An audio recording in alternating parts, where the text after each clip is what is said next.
புரட்டாசி அமாவாசை தொடங்குறதுக்கு முன்னாடியே தொடங்கியிருக்கக்கூடிய இந்த மகாலயபட்ச காலமும் சரி, புரட்டாசி அமாவாசை நாட்களும் சரி, புரட்டாசி அமாவாசை நாட்களுக்கு பின்னாடி வரக்கூடிய வாரமும் சரி, மிதுன ராசி அன்புகள் எப்படிப்பட்ட பலனை பெற போறீங்க? அதுவுமே இந்த வருடத்தில் இந்த புரட்டாசி அமாவாசைங்கிறது ஞாயிற்றுக்கிழமை நாட்கள் வருதுன்னு சொல்லலாங்க. செப்டம்பர் 21 தொடங்க இருக்கக்கூடிய இந்த புரட்டாசி அமாவாசையால் மிதுன ராசி அன்புகள் எப்படிப்பட்ட பலனை பெற போறீங்க? 3 முக்கியமான கிரக சேர்க்கைங்கிறது மிதுன ராசி அன்புகளுக்கு இந்த நேரம் ஏற்பட்டிருக்குது.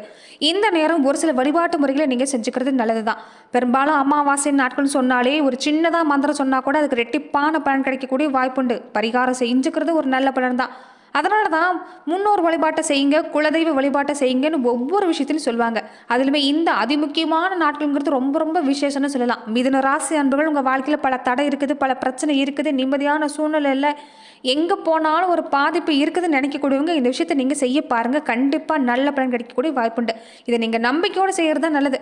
நம்ம கண்ணால் பார்க்கக்கூடிய மிகப்பெரிய சாட்சின்னு பார்த்தீங்கன்னா, சூரியன் பெரும்பாலும் உதிக்கிறதையும் மறையிறதையும் நம்ம கண்ணால் பார்க்குறோம். சந்திரன் வளர்றதையும் மறையிறதையும் நம்ம கண்ணால் பார்க்குறோம். அதே மாதிரி தான் இந்த 2 முக்கியமான விஷயம் இணையக்கூடிய நாட்கள் தான் அமாவாசை நாட்கள். அதனால தான் இந்த நாட்களில் ஒரு முக்கியமான விஷயத்தை செய்ய சொல்லுவாங்க. அதை செஞ்சுக்கிறது நல்லது. அந்த வகையில் மிதுன ராசி அன்புகள் எப்படிப்பட்ட பலன்களை பெற போகிறீங்கிறதையும் பார்க்க போகிறோம். நீங்கள் எந்த விஷயத்தை செய்யணும், திதி தர்ப்பணம் கொடுக்கறது உகந்தமான நேரம் இந்த காலத்தில் அமைஞ்சிருக்குது. எந்த நேரத்தில் திதி தர்ப்பணம் கொடுக்கக்கூடாதுங்கிறது இந்த நேரத்தில் பார்க்கலாம். எப்படிப்பட்ட பரிகாரத்தை செய்யணுங்கிறதையும் பார்க்கலாம். எளிமையான பரிகாரம் தான், சின்ன சின்ன விஷயம். இதை நீங்கள் செஞ்சுக்கிறதாலையும் உங்கள் வாழ்க்கையில் பல அற்புதத்தை நிகழ்த்தக்கூடிய வாய்ப்பு அமைஞ்சிருக்குது. அந்த வகையில் மிதுன ராசி அன்புகள் இந்த வீடியோ பதிவை நீங்கள் இப்போ தான் முதன்முறையாக பார்க்கக்கூடியங்களா இருந்தால் மறக்காமல் சப்ஸ்கிரைப் பண்ணிட்டு பாருங்கள். அப்போ தான் இந்த சேனலில் படக்கூடிய பயனுள்ள தகவல், பரிகாரங்கள், உங்கள் வாழ்க்கையை மாற்றி அமைக்கக்கூடிய பல விஷயங்கள் உங்களுக்கு நோட்டிஃபிகேஷன் மூலமாக வரக்கூடிய வாய்ப்பு அமைஞ்சிருக்குது. அது மட்டும் இல்லாமல் இந்த வீடியோ பதிவை எந்த மாவட்டத்திலிருந்து நீங்கள் பார்க்குறீங்கிறதையும் மறக்காமல் சொல்லிட்டு போங்க. தொடர்ந்து உங்கள் வாழ்க்கையில் பல்வேறு விதமான பிரச்சனைகளை நீங்கள் சந்திக்கக்கூடிய நபராக இருக்கிறீங்கன்னா, ஜோதிட ரீதியாக தீர்வு காணும் நீங்கள் விருப்பப்படுறீங்கன்னா டிஸ்கிரிப்ஷனில் தொலைபேசி எண் கொடுக்கப்பட்டிருக்குது.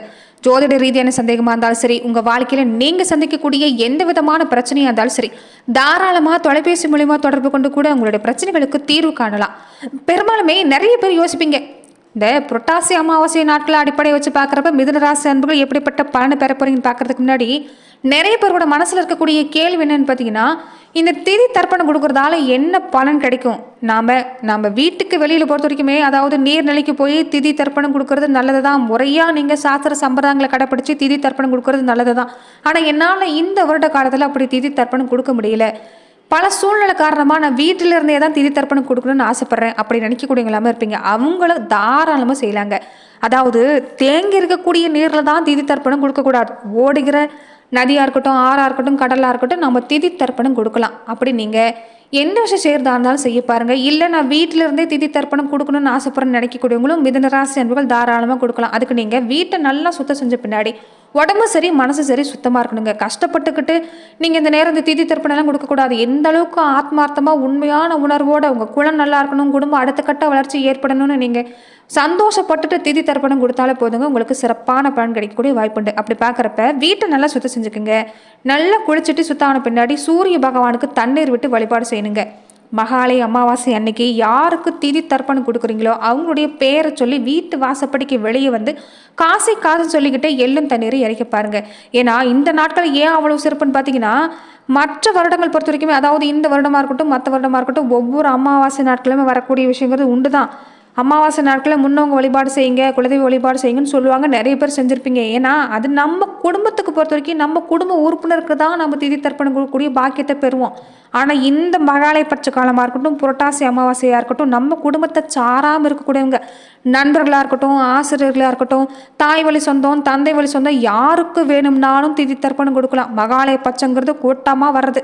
நம்முடைய முன்னோர்கள் கூட்டமாக வந்து நம்முடைய திதி தர்ப்பணத்துக்காக காத்திருக்கக்கூடிய நேரம். இந்த நேரத்தில் அவங்கள தவிக்க விடக்கூடாது. அவங்களுக்காக நீங்கள் முறையாக சின்னதாக அவ்வளோதாங்க, பெருசாலாம் இல்லை, வீட்டு வாசப்படிக்கு வெளியே வந்து எள்ளும் தண்ணீரும் நீங்கள் இறைச்சாலே காசுன்னு சொல்லிக்கிட்டு அவங்க பேரை மனசால நினச்சி எள்ளும் தண்ணீர் இறைச்சாலே போதும். இந்த விஷயத்தை செஞ்சாலே உங்களுக்கு சிறப்பான பலன் கிடைக்கக்கூடிய வாய்ப்புண்டு. குறைஞ்சபட்சம் ஒரு நபருக்காவது அன்னதானம் இட பாருங்க. காகத்துக்கு உணவு வைக்கிறது, அதே மாதிரி பசுமாட்டுக்கு இந்த கீரை கொடுக்கறது, அகத்திக்கீரை, வாழைப்பழம் மாதிரி வாங்கி கொடுக்கறது நல்லது.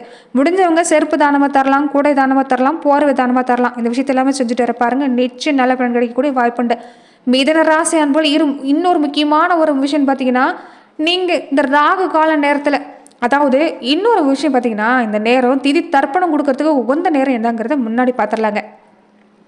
ராகு காலம் யமகண்டம் இல்லாத நேரத்தில் தான் திதி தர்ப்பணம் கொடுக்கணும். அப்படி பார்க்குறப்ப ஞாயிற்றுக்கிழமை நாட்களில் மாலை 4:30 மணிக்கு தான் ராகு காலம் தொடங்குது. அதே சமயம் பகல் 12 மணியிலிருந்து 1:30 மணி வரைக்குமே யமகண்ட நேரமாக அமைஞ்சிருக்குது. இந்த உச்சி காலத்துக்கு முன்னாடி தர்ப்பணம் கொடுத்துறது தான் நல்லது. தர்ப்பணம் செய்ய நல்ல நேரம்னு பார்த்தீங்கன்னா காலை 6 மணியிலிருந்து 11 மணி வரைக்கும்.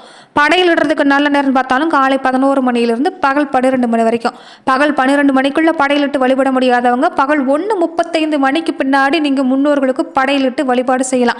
தலைக்கு வர்றது தலைப்பாகையோட போச்சு சொல்றாங்களா, அப்படி பல அற்புதம் நடக்கணும்னு நினைச்சீங்கன்னா, பல பிரச்சனை நீங்கன்னு நினைச்சீங்கன்னா இந்த விஷயத்த முன்னோர் வழிபாட்டை இந்த நேரத்தில் செய்ய பாருங்க. அதே மாதிரி இந்த ராகு கால நேரத்தில் மிதுன ராசி அன்பர்கள் நீங்கள் செஞ்சுக்கக்கூடிய ஒரு முக்கியமான பரிகாரம், 4:30 மணிக்கு தான் ராகு காலம் தொடங்குதுங்க. அந்த நேரத்தில் இந்த 6 மணிக்கு முன்னாடியே நீங்கள் என்ன செய்யணும்னு பார்த்தீங்கன்னா, உங்கள் உள்ளங்கையில் பொறுத்த வரைக்குமே கொஞ்சமாக கொள்ளு பயிர் ஒரு ஸ்பூன் அளவுக்கு தான் அதை நீங்கள் எடுத்து வீட்டு வெளிப்பக்கம் வந்து நீங்கள் 7 முறை இடப்பக்கம் 7 முறை வலப்பக்கம் 7 முறை சுற்றி உங்கள் வாழ்க்கையில் தடையாக இருக்கட்டும், மனசு இருக்கக்கூடிய கஷ்டமாக இருக்கட்டும், அது எல்லாமே நீங்கள் வேண்டிக்கிட்டு மனதார நீங்கள் வேண்டிக்கிட்டு அதை சுற்றி நீங்கள் இந்த பறவைகளுக்கோ இல்லைன்னா எறும்புக்கோ நீங்கள் போட்டுட்டு வீட்டை பொறுத்த வரைக்குமே திரும்பி பார்க்காம வீட்டுக்கு போகிறதுக்கு முன்னாடி குளிச்சுட்டு நீங்கள் வீட்டுக்கு போய் உங்கள் குலதெய்வத்தை நினச்சி தீப ஏற்றி வழிபாடு செய்ய பாருங்கள்.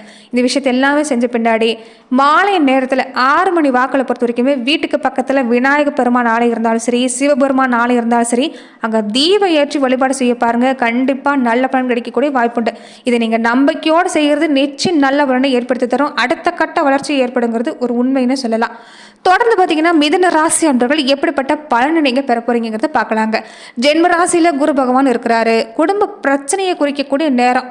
இந்த நேரம் நிறைய பேர் யோசிப்பீங்க, வீட்டிலே இருக்கலாமா இல்லைன்னா எங்கேயாவது வனவாசம் போயிடலாமாங்கிற அளவுக்கு யோசனை சிந்தனை இந்த நேரம் இருக்கும். ஏன்னா பாதிப்பு அப்படி நல்லா இருக்கிற குடும்பத்தில் ஏன் இப்படி சண்டை சச்சரவு வருதுன்னு தான் நிறைய பேர் புலம்பி தவிக்கிறீங்க. நிறைய கருத்து வேறுபாடு, சொந்த பந்த வகையிலையும் பிரச்சனை, நெருக்கமானவங்களே மனசுக்கு புரிஞ்சுக்க மாட்டேங்கிறாங்களேங்கிற ஒரு வருத்தம், எதை தொட்டாலும் தடையாக இருக்குது தடங்களாக இருக்குதுன்னு ஒரு போயிட்டு இருக்கக்கூடிய சூழ்நிலையில் தான் இந்த நேரம் மிதுன ராசி அன்பர்கள் இருக்கிறீங்க. இந்த நேரம் பொறுத்த வரைக்குமே கொஞ்சம் கவனம் கொடுக்கணுங்க. சொல்லலையும் சரி செயலையும் சரி கவனம் பாருங்க. இதில் கவனமாக இருந்துட்டா பாதிப்பு இல்லை. நீங்கள் சாதாரணமாக பேசுகிற பேச்சு கூட நண்பர்கள் இந்த நேரம் பகைவராக மாறிடுவாங்க. ஏன்னா உங்கள் சூழ்நிலை கிரக அமைப்பு அப்படி இருக்குதுன்னு சொல்லலாங்க.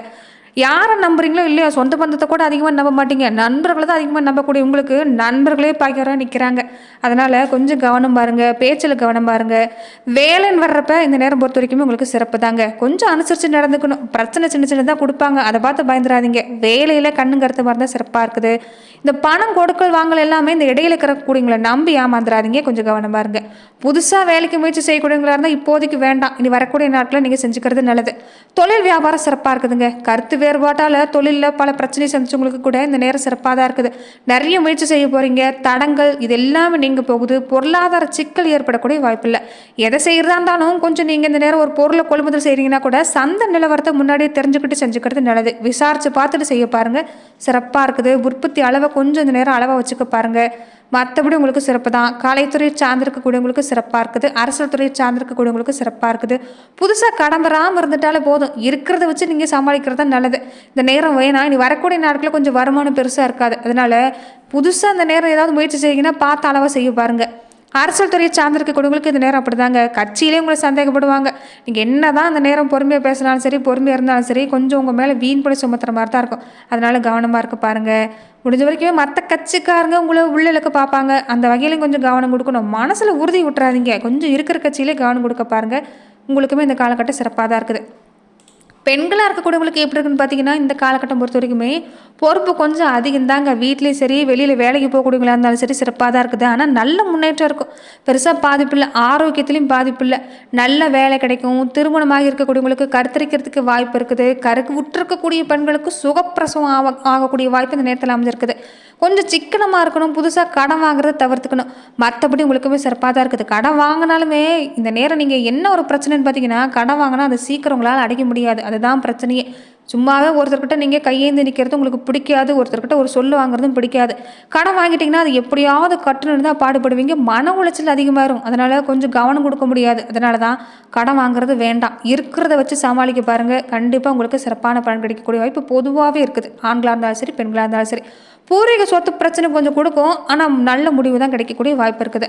நிறைய நல்ல காரியம் நடக்கக்கூடிய வாய்ப்பு இந்த நேரத்தில் தான் அமைஞ்சிருக்குது. அதனால மனம் கலங்கிறாதீங்க, கொஞ்சம் தன்னம்பிக்கையோடு இருக்க பாருங்க. இந்த நேரம் வாழ்க்கை துணையோட உறுதுணைங்கிறது சிறப்பாக இருக்கிறதால பயப்பட வேண்டாம், சிறப்பாக தான் இருக்குது. சொந்த தொழில் சம்மந்தப்பட்ட விஷயமும் உங்களுக்கு சிறப்பு தான். சின்ன சின்ன குறுக்கீடு வந்தாலும் உங்கள் வேலையில் கவனமாக இருந்துக்கிட்டு வந்தீங்கன்னா உங்களை இந்த நேரம் யாராலையுமே அசைக்க முடியாது. அதனால் நம்பிக்கையோடு செயல்பட பாருங்கள், இருக்கிறத வச்சு சமாளிக்க பாருங்கள், கண்டிப்பாக சிறப்பான பலன் கிடைக்கும். நன்றி நண்பர்களே. இந்த பதிவில் மிதுன ராசி அன்பர்களுக்கு இந்த அமாவாசை நாட்களும் சரி, அமாவாசை நாட்கள் கடந்து வரக்கூடிய நாட்களும் சரி, எப்படிப்பட்ட பரிகாரத்தை செய்யணுங்க, இது எல்லாம் இந்த பதிவில் நம்ம பார்த்தோம்.